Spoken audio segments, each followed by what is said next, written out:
Okay, I promised you an example using Hooke's law. And there's a lot of words here, so if you're taking notes, I'll kind of go slowly so you can write down these words. The words say, a spring that has a natural length of 0.53 meters stretches to a length of 0.64 meters when subjected to a force of 1.96 newtons. So we've got a spring. Naturally, if it's just resting on the counter or just in the cabinet, its length is 0.53 meters.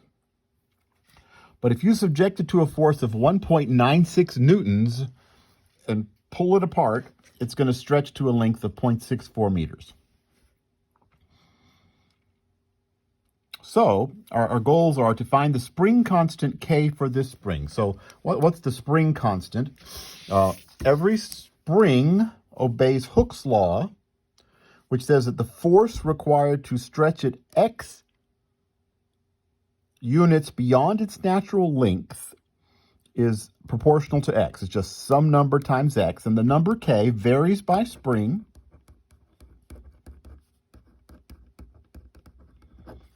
And it's called the spring constant. So the first thing we have to do is to find the spring constant for this spring.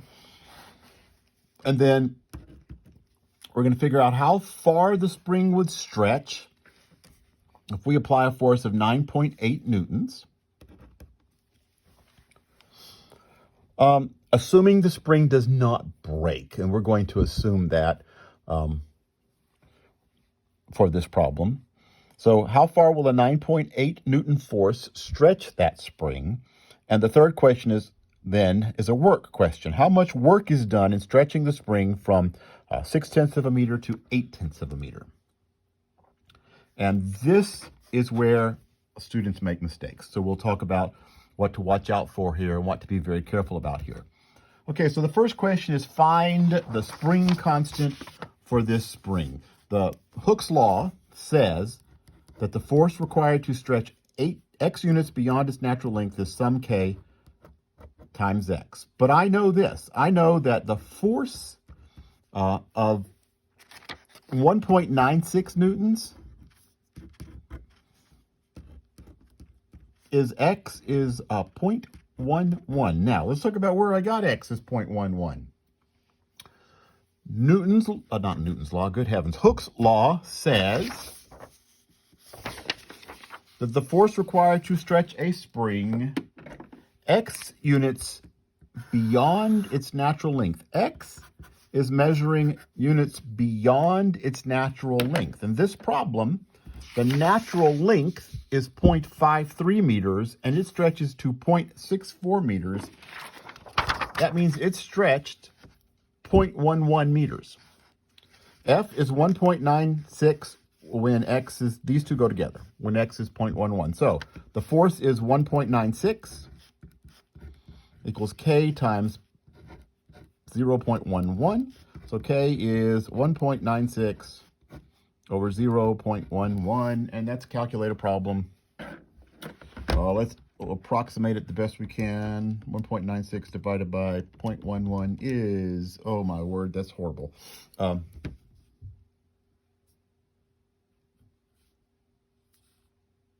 I type in all the right numbers? I did. 17.82. Let's just use that number. 1.96. Yeah, okay. That number sounds reasonable. So there's the spring constant for that spring. That's number one. The second question on the sheet was, how far will the 9.8 Newton force stretch the spring? And so that question is, if the force is 9.8 newtons, what's X? Well, I know F of X is 17.82X. And so the force is 9.8 newtons. That's going to be 17.82X. And that's just a simple x is 9.8 divided by 17.82.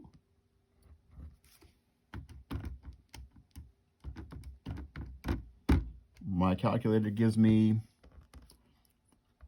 0.55 meters, right? That's what I get. So how far will it stretch the spring? It will stretch it where x is 0.55 meters. You could leave it like that. It will stretch it that much, or you could say to a length of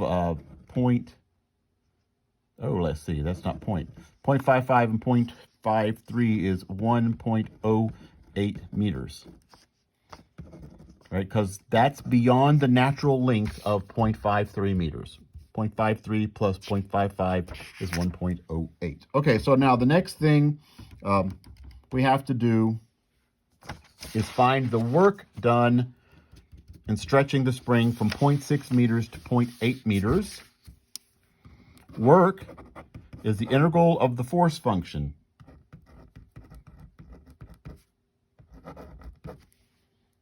And the force function is kx, and we found that k was 17.82.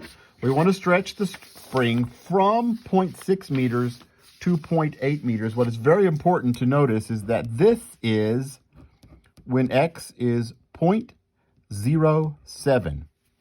Why am I saying that? Because x is measured in units beyond natural length. The natural length of this spring is 0.53 meters, and I'm talking about a length of 0.6 meters. That's x is 0.7, and this is when x is 0.27.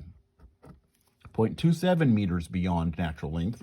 And so we just know we're going to integrate from 0.07 meters to 0.27 meters. The integral of the force function gives me the work, and that's a Wolfram alpha problem. That actually is just a quadratic when you're done.